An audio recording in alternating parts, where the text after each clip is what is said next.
Welcome to Baba academy online education digital class. હું ગૌરવ મકવાણા બાબા એકેડમીના online digital platform પર આપ સર્વે વિદ્યાર્થી મિત્રોનું હાર્દિક સ્વાગત કરું છું. તો આપણે ભણી રહ્યા છીએ ધોરણ 6 થી 12, વિષય છે ઇંગ્લિશ. બરાબર, 6 થી 12 નું ઇંગ્લિશ જે કોમન આવતું હોય છે એ ભણી લઈએ છીએ. બરાબર, એટલે જરૂર નથી કે અત્યારે જેમ કે ટોપિક અત્યારે આપણે ભણી રહ્યા છે ટેન્સ, તો ટેન્સમાં લાસ્ટ લેક્ચર ભણ્યા હતા વિથ વર્બ વાળું સિમ્પલ ફ્યુચર ટેન્સ. તો સિમ્પલ ફ્યુચર ટેન્સ જરૂર નથી 5મા 6ઠા 7મા અમુક ધોરણમાં ના બી આવતું હોય. બરાબર, પણ બધાને સાથે લઈને ભણીએ છીએ તો કદાચ ના આવતું હોય જોઈ લો તો કંઈ એમાંથી કંઈ વાંધો પડે નહીં. બરાબર, જોઈ લો એનો કોઈ વાંધો છે નહીં. જેમ કે લાસ્ટ લેક્ચર ભણ્યા હતા, હવે જે પાસ્ટ ટેન્સ છે બરાબર, એમાં બે પ્રકારનું ભણાવું છું, વિથ વર્બ વિધાઉટ વર્બ. તો જે વિથ વર્બ વાળા છે એ ધોરણ 10માં મૂકેલા છે. તમે ધોરણ 10ની ગ્રામર જોજો. બરાબર, તો વિથ વર્બ જ મૂક્યા છે, વિધાઉટ વર્બ મૂકેલા નથી, વર્બ વગરના વાક્યો મૂકેલા નથી. બરાબર, પણ એ તમે જુઓ તો તમને આઈડિયા આવે કે આવા પણ વાક્યો હોય. બરાબર, ચાલો એટલે ગ્રામરમાં મૂક્યા નથી. બરાબર, બુકમાં પાછા ભણવામાં આવે પાછા અમુક જગ્યાએ. ચાલો બરાબર, તો હવે આપણે ભણવાનું છે ટેન્સ ભણી રહ્યા છે. ટેન્સની અંદર બે પાર્ટ પૂરા, સિમ્પલ ફ્યુચર ટેન્સ ચાલી રહ્યો છે, એનો એક ભાગ પૂરો. બરાબર, વિથ વર્બ આજે જોવાનું છે, વિધાઉટ વર્બ જેની અંદર વર્બ ના આવે એવો. બરાબર, તો એની અંદર શું હશે એ જોઈએ. બરાબર, તો શરૂઆત કરીએ સિમ્પલ ફ્યુચર ટેન્સ પાર્ટ 2, ભાગ 2 છે. સ્ટાર્ટ કરીએ. The simple future tense last time ભણી ગયા. The with verb green light થઈ ગઈ, ભણી ગયા. બરાબર, હવે જોવાનું છે વિધાઉટ વર્બ. બરાબર, તો જોવાનું છે વિધાઉટ વર્બ, બીજો ભાગ છે વિધાઉટ વર્બ, એની વાક્ય રચના શું છે. બરાબર, તો હવે આની અંદર વર્બ આપેલા નથી, વર્બ વગરના વાક્યો, ખાવું પીવું બેઠું કૂદવું ઉઠવું, આ બધા જે વાક્યો છે વર્બ છે, વર્બ વગરના વાક્યો. બરાબર, તો આની અંદર પેલું જેમાં ડુ ડઝ લાગતું હતું, વર્બ હતા તો ડુ ડઝ લાગે, વર્બ ના હોય તો એમ ઈઝ, પેલું વોઝ વર્બ પછી ડીડ લાગે. બરાબર, એમ ઈઝ વાળું હોય તો એની અંદર ડુ ડઝ ના આવે. બરાબર, ખાલી વર્બ વાળું હોય તો ડુ ડઝ લાગે. પછી ભૂતકાળની અંદર શું થતું હતું, ડીડ વાપરેલું ડીડ વાળું હોય તો એ વર્બ વાળું હતું, V2 આવતું હતું, V2 નીકળી જાય તો ડીડ લાગે ને V1 થઈ જાય. બરાબર, થોડું કન્ફ્યુઝન હતું. અને પછી વોઝ વર આવી જાય. બરાબર, તો આની અંદર શું હતું, વર્બ વાળામાં વિલ શેલ અને સાથે આવતો હતો V1, વિલ શેલ સાથે V1, એમાં ડીડ કેવું કંઈ હતું નહીં. આની અંદર પણ વગર વર્બ વાળું છે, વિધાઉટ વર્બ, તો આની અંદર પણ વિલ શેલ આવે, વિલ શેલ આવે. આની અંદર કન્ફ્યુઝન ઊભું ના કરતા, પેલામાં વિલ શેલ આવતો હતો પણ સાથે V1 હતો, વર્બ હતો. આની અંદર વિલ શેલ આવે, આમાં V1 નથી એટલે બી લગાવવાનો. હવે બી હેલ્પિંગ વર્બ જો બી બિંગ બીન આવું મેં પહેલો લેક્ચર યાદ કરો. બરાબર, એની અંદર વિલ શેલ પણ હતા, વિલ બી શેલ બી, આ એક પ્રકારનો હેલ્પિંગ વર્બ થયો. બરાબર, ચલો તો આની અંદર એ જોવાનું છે. તો જોઈએ અફર્મેટિવ માટે સબ્જેક્ટ વિલ શેલ, વર્બ નથી, વર્બ વગરનું છે તો બી અને બાકી બધું ઊંધું લખો. બરાબર, પછી નેગેટિવ બનાવવું છે તો વિલ શેલ પછી નોટ, સબ્જેક્ટ વિલ શેલ નથી જે નંબર ઉપર નોટ. બરાબર, એ ત્રીજો નંબર ફિક્સ નોટ નો છે. અને બી બાકી બધું અફર્મેટિવ મુજબ એટલે બાકી બધું ઊંધું. બરાબર, એટલે ખબર પડી ને. બરાબર, શું સબ્જેક્ટ વિલ શેલ પછી બી આવ્યો તો બી ને ખસેડીને સાઈડમાં મૂકો, કારણ કે વચ્ચે ત્રીજા નંબરમાં આપણે નોટ ફરજિયાત છે. બરાબર, અને પછી બી સાઈડમાં અને પછી બાજુ ઊંધું, પછી વિલ શેલ બી પછી નોટ નહીં લખવાનું, ચોથા નંબર ના થવો જોઈએ. બરાબર, ત્રીજો નંબર ફિક્સ જ છે. પ્રશ્નાર્થમાં વિલ શેલ આગળ, સબ્જેક્ટ પાછળ, નોટ નીકળી જાય, બી પાછું બી અને બાકી બધું ઊંધું એમનું એમ. ક્લિયર, ખબર પડી. હવે આમાં પ્રશ્ન ના થવો જોઈએ કે સાહેબ વિલ ક્યાં મૂકવું શેલ ક્યાં મૂકવું, આમાં પ્રશ્ન થવો જોઈએ નહીં, કારણ કે આગળ લેક્ચરમાં ભણી ગયા આઈ અને વી સાથે શેલ. બરાબર, અને બાકી બધે વિલ, અને બધા સાથે વિલ મૂકી શકો, પણ પ્રશ્નાર્થ વાક્ય હોય તો પછી આઈ વી માં શું મૂકી દેવાનું, શેલ મૂકી દેવાનું, એ ધ્યાન રાખવાનું. આઈ વી સાથે shall, you we they he she it, આ બધા સાથે વિલ, અને બધા સાથે વિલ મૂકવું હોય તો ચાલે. પણ પ્રશ્નાર્થ વાક્ય હોય તો આઈ અને વી સાથે હંમેશા શું મૂકવાનું, શેલ મૂકવાનું, આમાં ધ્યાન રાખવાની. Clear, done. ચાલો હવે જોઈએ વાક્યો. બરાબર, જોઈએ વાક્યો, શરૂઆત કરીએ. ચલો જોઈએ વાક્યો. પેલું વાક્ય આપ્યું, હું આવતીકાલે ઘરે હોઈશ. જો ઘરે જઈશ, જવું, જઈશ હોય તો જવું એટલે કે ક્રિયાપદ થઈ ગયું. પણ આમાં કહી દીધું હું આવતીકાલે ઘરે જઈશ નહીં, હોઈશ, ઘરે હોઈશ એટલે કે આમાં કઈ ક્રિયા નથી થતી. બરાબર, આમાં કોઈ ક્રિયા થતી નથી, હું ઘરે હોઈશ. બરાબર, તો અહીંયા લખ્યું છે અફર્મેટિવ, લખીએ આપણે અફર્મેટિવ. હું એટલે આઈની સાથે શેલ મૂકવાનું. બરાબર, હવે જો આમાં જોવાની જરૂર ના પડે, એ રીતે પ્રિપેર થઈ જજો. આમાં જોવાની જરૂર પડે નહીં, કારણ કે આટલા દિવસ સુધી આ લગભગ ટેન્સ ચાલુ થયા ને એનો છઠ્ઠો લેક્ચર છે, ટેન્સનો છઠ્ઠો લેક્ચર, એટલે છઠ્ઠા લેક્ચર સુધી હવે આ તો રિપીટ થઈ ગયું પાછું, વિલ શેલ કોની સાથે લાગે તો રિપીટ થઈ ગયું, એટલે આઈ ની સાથે શેલ એ હવે તમને ખબર પડવી જોઈએ, બરાબર. આમાં ક્રિયાપદ નથી તો આઈ શેલ બી થઈ જશે, આઈ એટલે કે હું, આઈ શેલ બી, બરાબર. ક્યાં હોય છે? ઘરે. ઘર એક સ્થળ છે, સ્થળ મતલબ કે કંઈ જોવાલાયક સ્થળ નહીં, બરાબર. ઘર એટલે કે એક જગ્યા આપણી, બરાબર. તો લખી શકાય એટ હોમ, એટ હોમ. ક્યારે ઘરે હોઈશ? આવતીકાલે, આવતીકાલની વાત, ટુમોરો, ટુમોરો.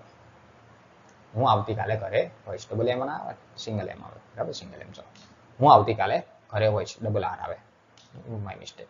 ચલો, હું આવતીકાલે ઘરે હોઈશ, તો I shall be at home tomorrow, I shall be at home tomorrow, બરાબર. ના પાડવી છે તો I shall not be, I shall પછી આવી જાય નોટ, પછી be at home tomorrow, I shall not be, હું આવતીકાલે ઘરે નહીં હોય, બરાબર. ત્રીજા નંબર ઉપર નોટ, પછી આવું કોઈ ના કરે.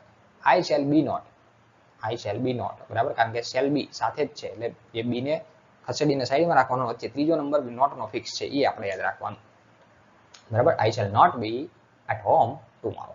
ના પાડવી છે તો શેલ આગળ. જો હવે કદાચ તમે અહીંયા વિલ મૂક્યો હોત બંનેમાં તો પણ કોઈ ખોટું નહોતું, પણ હવે આ વાક્ય બનાવવાનું થાય ઇન્ટ્રોગેટિવ તો વિલ નહીં ચાલે, શેલ મૂકવું પડશે ફરજિયાત, એટલે જ આપણે શેલ મૂકી દેવાનું પહેલેથી જ, બરાબર. ચલો, તો shall I be at home tomorrow, shall I be at home tomorrow, તો આ થયું પ્રશ્નાર્થ વાક્ય. બોલો, આમાં ક્લિયર? ખબર પડી? ડન. ચાલો ડન. બીજું વાક્ય, અમે આવતા વર્ષે ધોરણ 12માં હોઈશું. અત્યારે 11માં હોય તો વાંધો નહીં, આવતા વર્ષે ધોરણ 12માં હશો, બરાબર. એ વાત નક્કી છે. પાસ થાવ તો પાસ થઈ જજો, 11માં ના ફેલ થવાય, બરાબર. ચાલો, અફર્મેટિવ. અમે, અમે એટલે વી, વીની સાથે વિલ પણ લાગે ને શેલ પણ લાગે, પણ આપણે લગાવવાનું શેલ, બરાબર. જો આ લખ્યું છે એટલા માટે વી શેલ, બરાબર. ક્યાં હોઈશું? વી શેલ બી, કેમ કે આની અંદર હવે કોઈ હોઈશું એટલે કે કોઈ ક્રિયા થતી નથી. વી શેલ બી, ક્યાં હોઈશું? 12મા ધોરણમાં, તો in standard 12th, in standard 12th. જો અહીંયા મેં શોર્ટ ફોર્મ લખ્યું છે, તમે શોર્ટ બી લખી શકો, કોઈ વાંધો નથી, બરાબર. We shall be in standard 12th. ક્યારે? વર્ષે પછી આવતા નહીં લખવાનું, નેક્સ્ટ મંથ, આવતા વર્ષે, આખાને પકડવાનું સાથે, આવતા વર્ષે એટલે કે નેક્સ્ટ મંથ, નેક્સ્ટ મંથ. ખબર પડી? We shall be in standard 12th next month. We shall be in standard 10th next month. Sorry, આવતા વર્ષે છે, સોરી માય મિસ્ટેક, હું મહિનો બોલી નાખ્યું, બરાબર. Next year, my mistake. આવતા મહિને નહીં, આવતા વર્ષે, બરાબર. મારી ભૂલ થઈ, બરાબર, એના માટે સોરી, આઈ એમ સોરી. ચલો, we shall be in standard 12th next year. આવતા વર્ષે અમે ક્યાં છું? ધોરણ 12 ની અંદર હોઈશું. બોલો ક્લિયર? જોઈએ. હવે આમાં ના પાડવી છે તો we shall not be, not અહીંયા આવી જશે, we shall not be standard 12th next year. We shall not be in standard 12th next year, બરાબર. હવે શું કરશો? શેલ આગળ, બી પાછળ. અહીંયા વિલ મૂક્યો તો બી ચાલે, પણ અહીંયા શેલ જ મૂકવો પડે ઇન્ટ્રોગેટિવમાં. તો શેલ આગે શેલ આવી છે આગળ, shell will be in standard 12th next year. Shall will be standard 12th next year. Shall will be in standard 12th next year. બરાબર. તો આ થયો તમારો પ્રશ્નાર્થ, આ ક્વેશ્ચન માર્ક, બરાબર. પ્રશ્નાર્થ વાક્ય થયો. ત્રીજું વાક્ય જોઈએ. ફટાફટ નથી લાગતું ને, ફટાફટ પતે છે તો આગળનું નહીં જોયું હોય તો ફટાફટ લાગશે, બરાબર. આગળનું જોયું છે તો અહીંયા કોઈ વાંધો આવશે નહીં. ચલો, તે 5 વર્ષમાં ડોક્ટર છે, બરાબર. ભણ્યા છે સારામાં સારું, બરાબર. તો એવું કે છે 12મા ધોરણમાં અત્યારે ભણતા હોય, બરાબર. પછી MBBS કરવાની ઈચ્છા હોય, ડેન્ટિસ્ટ કરવાની, ડેન્ટલ બનવાની ઈચ્છા હોય, કોઈ પણ ફિલ્ડ, કોઈ પણ ડોક્ટર બનવાની ઈચ્છા હોય, તો એવું કહી શકીએ 5 વર્ષમાં ડોક્ટર છે, એટલે કે ડોક્ટરનો કોર્સ 5 વર્ષનો થાય, બરાબર. MBBS કરો 4 થી 5 વર્ષ, બરાબર. ક્લિયર ના થયું હોય તો 6-7 વર્ષે બી થાય, બરાબર. એટલે જરૂરી નથી પેલા ક્લિયર થઈ જાવ તો બી સારું જ છે, બરાબર. તે 5 વર્ષમાં ડોક્ટર છે. હવે તે 5 વર્ષમાં ડોક્ટર હશે તો છોકરો બી હોઈ શકે અને છોકરી પણ હોઈ શકે, બરાબર. તો અફર્મેટિવ આપણે લખીએ હી અથવા તો શી, ગમે તે લખી શકો. He will be. હવે જો ડોક્ટર અહીંયા લખ્યું હોય બનશે, ડોક્ટર બનશે એવું કીધું હોય તો બનવું એક ક્રિયા થઈ જાય, તો હી વિલ બી ના આવે, બી બનવું, બરાબર. બનવા માટે લખી શકાય. હવે અહીંયા શું આપ્યું છે? બનશે નથી કીધું, ડોક્ટર હશે, બની ગઈ હશે, હશે એવું કહી દીધું, બરાબર. તે ડોક્ટર હશે, બનશે એવું કીધું નથી. તો હી વિલ બી, પછી આગળ આવો doctor, he will be a doctor, એક ડોક્ટર બનશે. એટલે અમુક શબ્દ માટે અ લખવો એવું મેં હમણાં કીધું તમને, બરાબર, આગળના લેક્ચરમાં, બરાબર. તો he will be a doctor, DOCTOR, બરાબર. He will be a doctor ક્યારે? 5 વર્ષમાં, ઇન 5 યર, ઇન 5 યર, 5 વર્ષની અંદર એ ડોક્ટર છે. 5 ગુજરાતી શબ્દમાં લખો તો પણ ચાલે, બરાબર. FIVE એવું લખો તો પણ ચાલે. તો he will be a doctor in 5 years. He will be a doctor in 5 years. ચલો, ના પાડવી છે તો he will, ત્રીજા નંબરમાં, not be a doctor in 5 years. ના પાડવી છે તો he will not be a doctor in 5 years. અને તમારે પ્રશ્નાર્થ બનાવવો છે તો will આગળ, he પાછળ not નીકળી જાય, આ બધું એમનું એમ, અને છેલ્લે question mark. He will be a doctor in 5 years. He will be a doctor in 5 years. શું તે 5 વર્ષમાં ડોક્ટર હશે?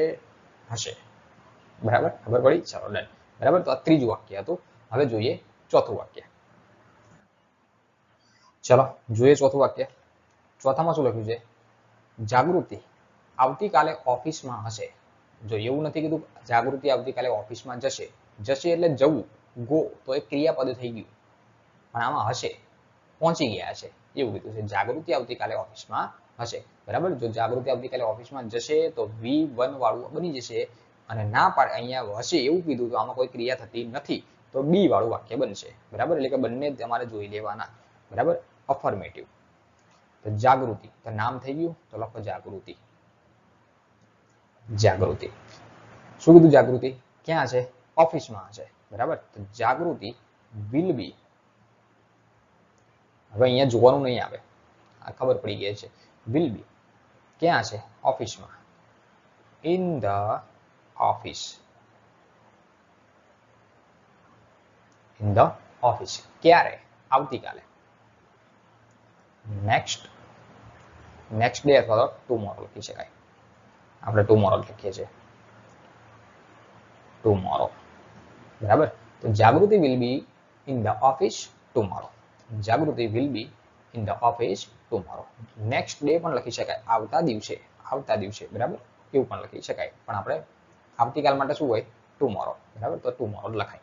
ચાલો, ના પાડવી છે જાગૃતિ વિલ, અહીંયા not, be in the office tomorrow, ખાલી નોટ એડ કરવાનું, બાકી બધું સેમ ટુ સેમ. ના પાડવી છે તો Jagruti will not be in the office tomorrow, બરાબર. જાગૃતિ આવતીકાલે ઓફિસમાં નહીં હોય. અને પ્રશ્નાર્થ બનાવો છે તો વિલ આગળ, જાગૃતિ પાછળ, નોટ નીકળી જાય, આ બધું એમનું એમ, પાછળ ક્વેશ્ચન માર્ક. તો will Jagruti B in the office tomorrow? Will Jagruti in the office tomorrow? આ પ્રશ્ન તો શું જાગૃતિ આવતીકાલે ઓફિસમાં હશે? હશે. ચાલો, ચોથું ક્લિયર. પાંચમું જોઈએ. તમે કાલે સાંજે અમેરિકામાં હશો. આગળ નામ શું હતું? પેલું મુંબઈ વાળું વાક્ય હતું, બરાબર. જો આ એના જેવા જ વાક્ય લીધા છે તો તમને ખ્યાલ આવે કે વર્બ વાળું શું છે ને વગર વર્બ વાળું શું છે. આગળનું જે આગળનો લેક્ચર જોયો એની અંદર શું હતું? તમે કંઈક અમેરિકા, મુંબઈ પહોંચી જશો એવું લખ્યું હતું, બરાબર. રીચ મુંબઈ, બરાબર. તમે મુંબઈમાં પહોંચી જશો એવું વાક્ય હતું. અહીંયા શું લખ્યું છે? તમે કાલે અમેરિકામાં હશો. અમેરિકામાં હશો, પહોંચી ગયા હશો, પહોંચી જશો એવું નથી કીધું, પહોંચી ગયા હશો એટલે હશો, ત્યાં જશો, બરાબર. તો તમે અફર્મેટિવ છે, તો તમે એટલે યુ થાય, વર્બ વગરનું વાક્ય છે તો યુ વિલ બી. ક્યાં પહોંચી જશો? In America. એ